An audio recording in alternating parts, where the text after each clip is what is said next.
What happens when a tech billionaire's arrogance collides with hidden brilliance, when assumptions meet reality in the most unexpected way? Today's story will show you how one moment of mockery transformed into a lesson that changed everything. Stay with me, because what you're about to hear will challenge everything you think you know about recognizing true talent. Before we jump back in, tell us where you're tuning in from, and if this story touches you, make sure you're subscribed, because tomorrow I've saved something extra special for you. The morning sun cast long shadows across the marble floors of the Henderson mansion in Beverly Hills, where silence was as carefully maintained as the pristine Italian leather furniture and hand-selected Persian rugs. At exactly 6:15 a.m., the sound of a key turning in the service entrance broke that silence, followed by the soft footsteps of someone who had perfected the art of moving through luxury without disturbing it. Marcus Henderson had built his empire on precision. At 45, he was the founder and CEO of Nexus Digital Solutions, a company that had revolutionized cloud computing infrastructure for Fortune 500 companies. His net worth had crossed the billion-dollar mark 3 years earlier, a milestone he'd celebrated by purchasing this 12,000-square-foot estate that had once belonged to a Hollywood producer from the golden age of cinema. Everything in Marcus's life operated according to carefully orchestrated systems. His morning routine began at 7 a.m. sharp with a protein smoothie prepared to exact specifications, followed by 45 minutes on his Peloton while reviewing overnight market reports from Asian exchanges. His household staff maintained the same level of precision he demanded in his business operations. Everything scheduled, everything predictable, everything in its designated place. Fatima al-Rashid had been part of that system for just over 2 years. At 29, she arrived each morning before Marcus stirred, ensuring that his world appeared effortlessly perfect when he descended the curved staircase to begin his day. Her duties encompassed far more than traditional housekeeping. She coordinated with the gardening staff, managed deliveries from high-end retailers, and maintained the intricate scheduling required to keep the Henderson household running smoothly. What Marcus knew about Fatima could have been summarized in a brief employee file. Born in Morocco, immigrated to the United States at age 19, impeccable references from 2 previous employers in the Los Angeles area, never missed a day of work, and possessed an almost supernatural ability to anticipate his needs before he voiced them. She had a way of being present when needed, and invisible when not, a quality Marcus valued above all else in his domestic staff. The Beverly Hills social circuit that Marcus navigated required a particular type of entertaining. His gatherings weren't merely dinner parties. They were strategic networking events disguised as casual get-togethers, where million-dollar deals were discussed over vintage wines and carefully curated conversation topics. The guest lists read like a who's who of California's tech elite, venture capitalists with portfolios spanning continents, and successful entrepreneurs who measured their influence in market disruption and IPO valuations. On this particular Tuesday evening, Marcus was preparing to host what he privately called a, quote, soft pitch dinner, an opportunity to gauge interest from potential investors for his company's expansion into Middle Eastern markets.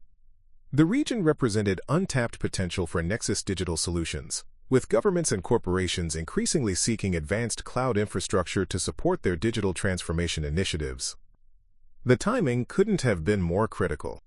3 competitors were already making inroads into the Dubai and Saudi Arabian markets, and Marcus's window of opportunity was narrowing with each passing quarter.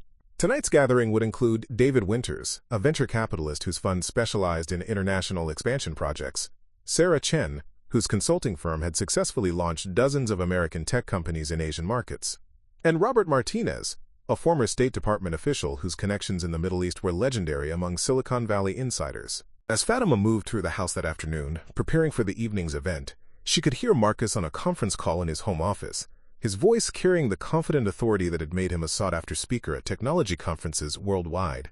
He was discussing market penetration strategies and cultural adaptation challenges, topics that would undoubtedly dominate tonight's dinner conversation. The dining room had been transformed according to Marcus's specific instructions.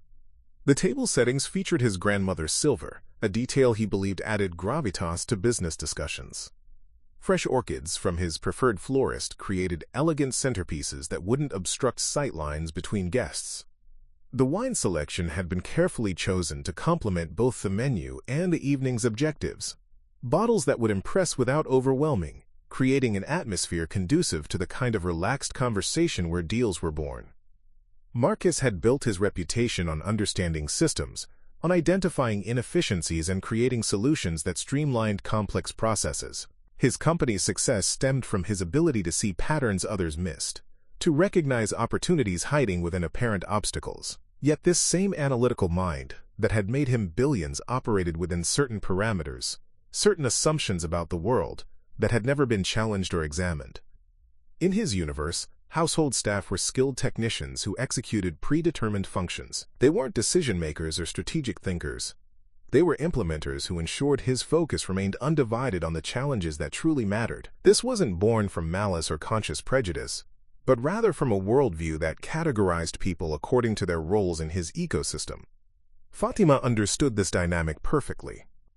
During her 2 years in the Henderson household, she had observed the subtle hierarchies and unspoken rules that governed interactions between Marcus and everyone in his orbit. She had learned to read his moods, to anticipate his needs, and to maintain the professional distance that allowed their working relationship to function smoothly. What Marcus didn't know, what he had never thought to inquire about, was that Fatima's journey to his Beverly Hills mansion had been far more complex than the simple immigration story he had constructed in his mind. Her morning arrivals weren't just about work ethic. They accommodated evening classes at UCLA, where she was pursuing a graduate degree in international relations. Her weekends weren't spent resting. She worked as a translator for a legal aid organization that served immigrants navigating the American court system. The languages that flowed through Fatima's mind weren't limited to the Arabic of her childhood and the English she had mastered with remarkable precision. Years of study and practical application had given her fluency in French, Spanish, and Portuguese, skills that had proven invaluable in her volunteer work but remained completely unknown to her employer. As the afternoon progressed and the final preparations for the evening fell into place, neither Marcus nor Fatima could have anticipated that their carefully maintained professional relationship was about to encounter a moment that would reshape everything they thought they understood about each other. The stage was being set for a collision between assumption and reality, between the roles people played and the depths they actually possessed. The evening's first guests would arrive in just 3 hours, bringing with them conversations about markets and opportunities that would unwittingly create the perfect conditions for a revelation that would change everything. Preparing and narrating this story took us a lot of time, so if you are enjoying it, subscribe to our channel. It means a lot to us. Now back to the story. The first guests arrived precisely at 7:30 p.m., their luxury vehicles gliding up the circular driveway as valets efficiently managed the evening's choreography. Marcus stood in the foyer, adjusting his custom-tailored Tom Ford suit, mentally reviewing the key talking points he planned to weave into what would appear to be casual dinner conversation. David Winters emerged from his Tesla Model S Plaid, his silver hair perfectly styled despite the Los Angeles evening breeze. At 52, he controlled a venture capital fund worth nearly $3 billion, with a particular expertise in guiding American companies through international expansions. His track record included some of Silicon Valley's most successful overseas ventures, making his opinion tonight more valuable than any formal market research. Sarah Chen arrived moments later, stepping out of her Porsche Taycan with the confident stride that had made her one of the most sought-after international business consultants on the West Coast. Her firm, Global Bridge Solutions, had facilitated the successful launch of over 40 American tech companies in foreign markets, with an impressive success rate that commanded premium fees from clients like Marcus. Robert Martinez's arrival completed the evening's core group. The former State Department official now ran his own consulting practice, leveraging decades of diplomatic relationships built during his postings in Cairo, Dubai, and Riyadh. His insights into Middle Eastern business culture and regulatory environments were considered invaluable by companies seeking to establish operations in the region. As the guests settled into Marcus's expansive living room, Fatima moved seamlessly between them, offering carefully selected appetizers and ensuring water glasses remained filled. Her presence was so professionally unobtrusive that conversations flowed as if she were invisible, a skill she had perfected during her years in high-end domestic service. The market timing couldn't be better, Marcus was explaining to David as they stood near the floor-to-ceiling windows overlooking the city lights. Saudi Arabia's Vision 2030 initiative is creating unprecedented demand for digital infrastructure. Companies that establish themselves now will dominate the next decade. Sarah nodded thoughtfully, accepting a glass of champagne from Fatima without breaking her focus on Marcus's presentation. The cultural adaptation challenges are significant, though. I've seen brilliant technology companies fail spectacularly because they underestimated the importance of local customs and business practices. That's exactly why we need Robert's expertise, Marcus replied, gesturing toward the former diplomat who was examining an original Picasso sketch hanging near the fireplace. Understanding the regulatory landscape is crucial, but understanding the people behind those regulations is even more important. Robert turned from the artwork, his expression serious. The Middle East isn't a monolith, Marcus. Business culture in Dubai operates differently than in Riyadh, which is completely different from Cairo or Beirut. Each market requires its own approach, its own relationships, its own understanding of unwritten rules. As the group moved toward the dining room, Marcus felt a familiar surge of confidence. These were exactly the conversations he had hoped to generate tonight. The combination of David's capital, Sarah's operational expertise, and Robert's regional knowledge could provide everything Nexus Digital Solutions needed to execute a successful Middle Eastern expansion. The dining room table had been set to perfection, with Fatima having overseen every detail according to Marcus's specifications. Crystal stemware caught the light from the contemporary chandelier, while carefully arranged place cards ensured optimal conversation flow throughout the evening. The menu had been designed to accommodate various dietary preferences without appearing overly accommodating, a balance that Marcus believed demonstrated sophistication. "I have to say," David commented as they took their seats, "your research into the regional markets has been impressive. The presentation you sent last week showed a deep understanding of the infrastructure gaps we could fill." Marcus smiled, pleased by the validation. "Due diligence is everything in this business. We've spent months analyzing market conditions, regulatory frameworks, and competitive landscapes. The opportunity is clear, but execution will determine success." As Fatima served the first course, a carefully composed salad featuring ingredients sourced from Marcus's preferred Beverly Hills market, the conversation naturally evolved toward the practical challenges of operating in unfamiliar cultural environments. "Language barriers are always more complex than people anticipate," Sarah observed, tasting the vinaigrette approvingly. "It's not just about translation. It's about understanding context, nuance, and the way business relationships actually develop in different cultures." "Absolutely," Robert agreed. "In the Middle East particularly, personal relationships often matter more than pure technological capabilities. Trust is built through understanding, and understanding requires genuine communication, not just translated documents." Marcus leaned forward, genuinely interested in this perspective. "We've budgeted for professional translation services and cultural consultants. Are you suggesting that won't be sufficient?" "Professional services are essential," Robert clarified, "but they're just the beginning. The most successful companies I've worked with invest in building internal capabilities. People who truly understand both the technology and the culture, who can navigate conversations that go beyond formal business discussions." As Fatima moved around the table refilling water glasses, Marcus found himself considering Robert's words. The expansion budget already included substantial allocations for local hiring and cultural training, but perhaps they needed to think more strategically about language capabilities within their core team. "The challenge," David added, cutting into his perfectly prepared salmon, "is finding people who combine technical expertise with genuine cultural fluency. Those individuals are rare and highly sought after by every company attempting similar expansions." Sarah nodded emphatically. "I've seen companies spend millions on external consultants when they could have achieved better results by developing internal capabilities. Someone who truly understands both worlds, the technology sector and Middle Eastern business culture, becomes invaluable." Marcus was mentally calculating the implications of this advice when Robert shared an anecdote that would prove prophetic. "I remember working with a tech CEO a few years ago who was convinced his company's superior technology would overcome any communication barriers. He dismissed concerns about cultural sensitivity as unnecessary complications." "What happened?" Marcus asked, though he suspected the answer wouldn't be encouraging. "Complete failure," Robert replied bluntly. "They burned through $8 million in 18 months and never closed a single significant deal. The technology was excellent, but they never established the trust necessary to compete with companies that had invested in genuine relationship building." The conversation continued as Fatima cleared the main course plates, her movements so efficient that the flow of discussion never paused. Marcus was absorbing every detail, recognizing that tonight's gathering was providing exactly the insights he had hoped to gain. "Language is power in business," Sarah continued, accepting dessert from Fatima with a brief smile. "When you can communicate directly with clients and partners, when you understand the subtle meanings behind their words, you gain advantages that no amount of technology can replicate." David raised his wine glass thoughtfully. "It's interesting how we Americans often expect the world to accommodate our linguistic limitations.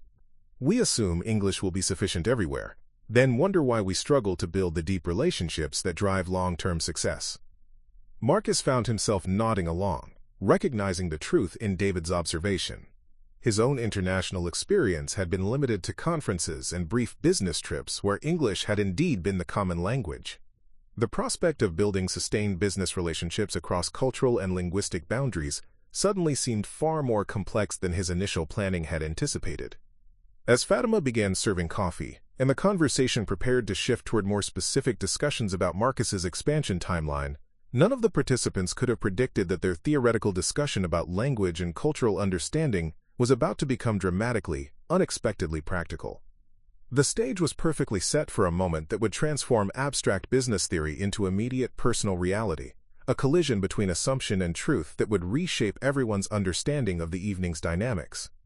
As the evening wound down and the last guests departed into the Beverly Hills night, Marcus found himself alone in his study, a glass of aged bourbon in hand and his mind churning with possibilities he had never considered. The conversation with Fatima had lasted nearly an hour after Robert, Sarah, and David had left, and every minute had revealed new layers of complexity to someone he thought he knew completely. The business implications were staggering. Fatima's expertise in Middle Eastern languages, combined with her graduate work in international relations and her deep understanding of cross-cultural business dynamics, represented exactly the kind of internal capability his advisors had recommended. But more than that, her insights into regional variations within Arabic-speaking countries had already begun reshaping his expansion strategy. "The dialect differences matter more than most Americans realize," she had explained, her professional demeanor gradually relaxing as Marcus demonstrated genuine interest in her knowledge. "Business Arabic in Dubai carries different connotations than in Riyadh or Cairo. Understanding these nuances can mean the difference between appearing sophisticated or accidentally insulting potential partners." Marcus had taken notes, actual handwritten notes, for the first time in years. Her explanations of regional business protocols, religious considerations in scheduling and contract negotiations, and the subtle ways that family relationships influenced corporate decisions had revealed gaps in his planning that could have proven catastrophic. The next morning arrived with unusual weight. Marcus found himself in the uncomfortable position of needing to completely reconceptualize a professional relationship while maintaining the household systems that had served him well for 2 years.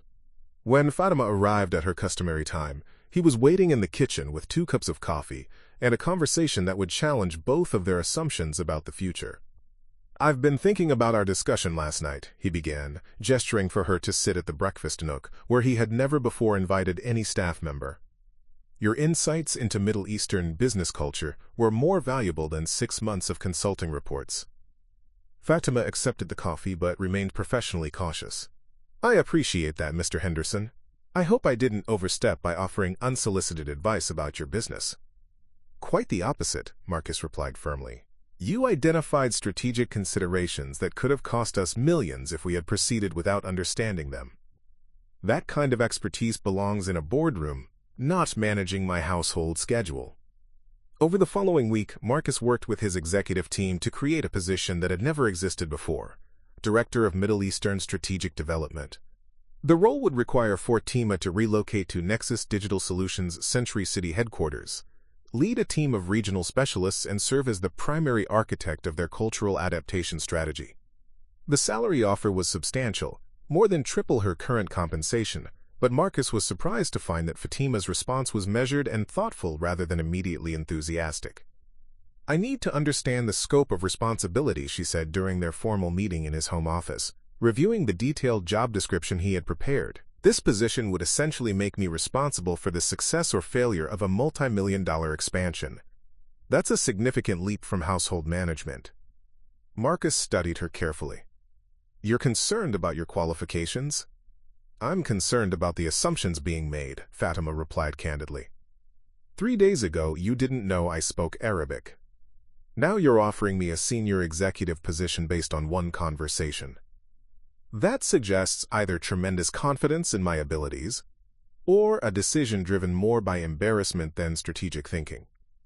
The directness of her assessment caught Marcus off guard, but he recognized the validity of her concern. You're right to question my motivations. Part of this is driven by embarrassment. I should have recognized your capabilities long before now, but the position itself is based on genuine business need and your demonstrated expertise. Fatima leaned back in her chair, considering his response. What happens if the expansion fails? What happens if I make recommendations that prove incorrect?